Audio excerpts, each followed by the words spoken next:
My daughter is joining the company, so I need you to resign. Today is your last day." On the morning of the 20th, the president suddenly told me I was fired. I was shocked and didn't know what to say. The 20th was the day we paid our suppliers. Some payments were made through bank transfers for longtime suppliers, but I also made direct payments and visited them as a courtesy. "You look like you can go home right away. I'll give you the day off, just for you, so leave quickly," the president said.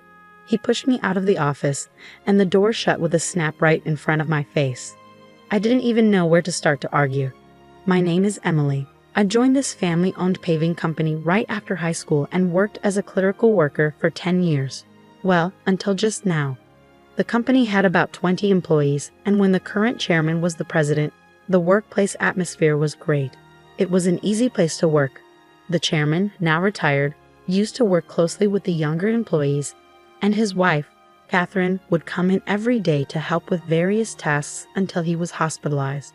Their daughter, Kelly, was skilled in both field and office work. Her husband was the site manager and was trusted by the on-site employees. Even though they were the founding family, they never acted superior or looked down on the employees. It would have been wonderful if this enjoyable and smooth-running company life had continued, but unfortunately, reality wasn't so kind. At the end of last year, the chairman was diagnosed with cancer during the company's group medical examination. He decided to retire as president and appointed Kelly's husband, the site manager, as the next president. Both the employees and I unanimously agreed. We all thought the chairman should focus on his treatment and wished for his long life. However, suddenly, the chairman's eldest son, Tom, appeared with his family. I didn't know where he heard the news from. It turns out the chairman had another child besides Kelly. Tom had been disowned about 30 years ago, and I didn't know about it at all.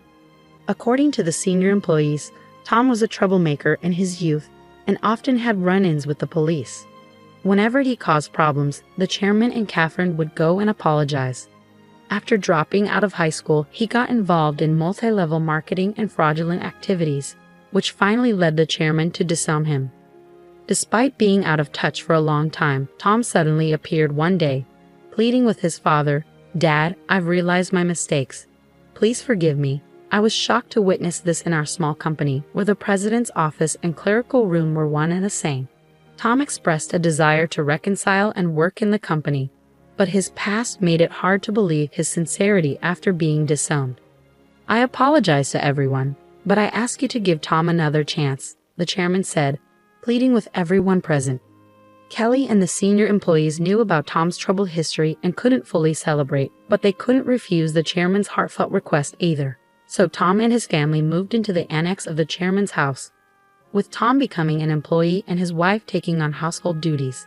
I saw their daughter only once when she visited the company. She seemed to be a college student. The chairman believed Tom had changed for the better after facing hardships in life. Catherine was overjoyed that Tom had returned with his family, talking about rebuilding the company together. However, soon after, a problem emerged. Tom insisted on something. "I'm the eldest son, so I should be the next president," declared Tom, straining his relationship with Kelly and the site manager. Despite pretending to work diligently in front of the chairman, Tom actually did very little. He frequently made demeaning remarks like, "Physical labor is for the workers, and you're all just worker ants, work silently." Naturally, his behavior quickly made him unpopular with everyone. Some of the younger employees even went directly to the chairman, saying, "I can't work under these conditions." However, both the chairman and Catherine pleaded with everyone, saying, "We will talk to Tom about this. Please try to see the bigger picture." Then, due to stress or other reasons, the chairman's cancer suddenly worsened and he was hospitalized 3 months ago. Tom declared, "I am the president." Despite employees advising the chairman and Catherine to stick with their original plan of appointing the site manager as president, they ultimately chose Tom, their biological son, over their daughter's husband. This decision sparked grumbling among some employees, who felt the chairman and Catherine were biased by parental love or losing their sharpness with age. The once harmonious company atmosphere turned tense and uncomfortable. As tensions grew, Kelly and the site manager began working behind the scenes to manage the company. This left me alone handling all administrative tasks, whereas before Catherine, Kelly, and I shared the workload. Now, I regularly work overtime, sometimes leaving so late that the date changes before I head home. Meanwhile, Tom seemed to view administrative duties as effortless, spending his days at hostess bars, betting on horses, or gambling. My relationship with the president took a serious downturn over an expense issue. He had been using the company's credit card for personal dining and entertainment expenses, and I had been overlooking it to some extent. However, this time, the expense crossed a line. With apprehension, I handed the receipt back to him. "I can't approve this expense," I told him. "What? Why not?" he demanded. "This is for your wife's corrective underwear. It's not related to business, so it can't be expensed." As expected, the president's face flushed with anger. "Don't challenge me. She's the president's wife. It's natural for her to dress well. This is a valid expense." "No, that's not how it works. Your wife's underwear can't be considered a business expense." I stammered, struggling to comprehend how the president could justify a $4,000 expense for his wife's corrective underwear.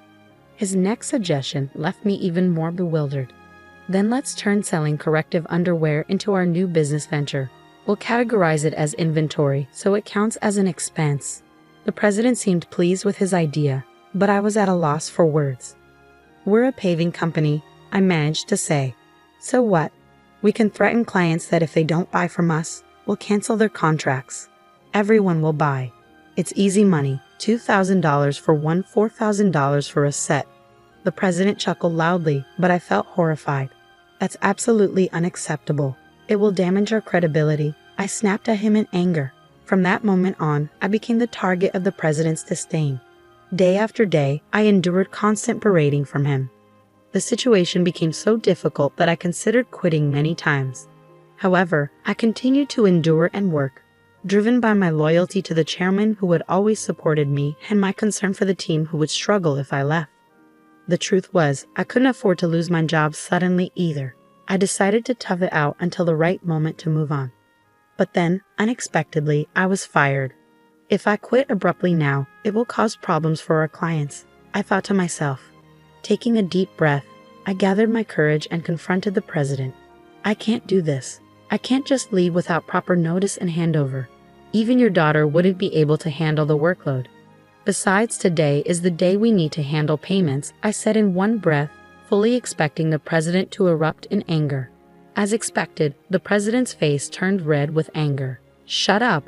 I told you to resign because my daughter is joining the company. Today is your last day. As for the payment, let them wait until they come to collect it. There's no need to pay them up front."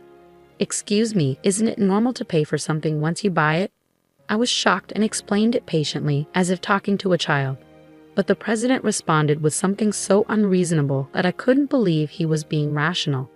"If that's the case, just threaten to switch suppliers. Tell them we won't make the payment this time, so they should give it to us for free." "What? That's not something we can do, is it?" I was so stunned that I couldn't find the right words to respond. "You're completely useless. My daughter has a college degree. She can handle office work easily. As family, she won't question my expenses like you do. You're all talk and no action. We don't need someone like you in our company. Leave now," the president sneered. It seemed clear he intended for his daughter to handle accounting so he could justify personal expenses as business expenses. "Oh, is that so? Just remember, I won't regret this," I replied. Words were futile at this point. My patience had worn thin. I quickly gathered my belongings and left the company, feeling sorry for our clients. I called Kelly, despite knowing Catherine and Kelly were busy with the chairman. This was urgent. I explained everything and trusted the rest to Kelly. Once I left the company, I suddenly found myself with nothing to do. Being fired without notice clearly violated labor standards laws. If I reported this to the Labor Standards Office, the company would be in trouble. Since our company was part of the middle company payment system, I could claim my severance pay and 1 month's salary. This system supports small and medium-sized enterprises that can't afford severance pay on their own. I didn't need to rush because I could apply within 5 years from my retirement date, and the Labor Standards Office had a 2-year statute of limitations. With my professional habits, I planned out the necessary procedures and timeline for retirement. I decided I could take it easy for at least a week. Lately, I had been working overtime and weekends nonstop, leaving no time for myself at home. There were many places I wanted to visit once I settled down, so I chose to go on a day trip to the beach for a refreshing break. After enjoying myself at the beach, I checked my phone in the locker and found several missed calls, emails, and voicemails. Among them, Kelly's email caught my attention. It said, "The payment process went smoothly. Everything is in order." I felt relieved. Despite the abruptness of my dismissal by the president, I couldn't shake the guilt of leaving my job in anger. Next, I listened to the voicemail from the company. It was the panicked voice of the president saying, "Hey, what's going on? They're saying I'm not the real president. Did you know about this? Explain yourself." After chuckling at his realization, I continued to check my emails and voicemails. Among them was a message from the chairman, so I promptly headed to the hospital. Arriving at the hospital room that evening, I found Catherine and the president already there. As soon as the chairman saw me, he greeted me from his bed. "Emily, I'm truly sorry for my foolish son." "Hey, what's going on? I'm not the official president. Explain yourself." Tom shouted arrogantly, clearly not understanding the situation. The chairman quickly silenced him with a stern command. "Quiet down." It turned out that right after I had called Kelly, she promptly informed the chairman and Catherine. Upon receiving the news, the chairman immediately contacted Tom, who was acting as president, and asked, "Do you really not know anything? So what's the truth?" I calmly explained to the president, who was still shouting in confusion. "Essentially, Tom, you didn't have any legal authority. Your role as president was just a title. It might seem confusing, but in business terms, president is a position within the company and doesn't hold legal standing like a representative director does. The representative director is the one legally responsible for the company's actions externally. It's a different and more formal role that requires specific legal procedures to change." I continued, "While the title of president can be changed informally within the company, altering the representative director involves complex legal processes. That's why your position didn't carry the legal weight you assumed it did."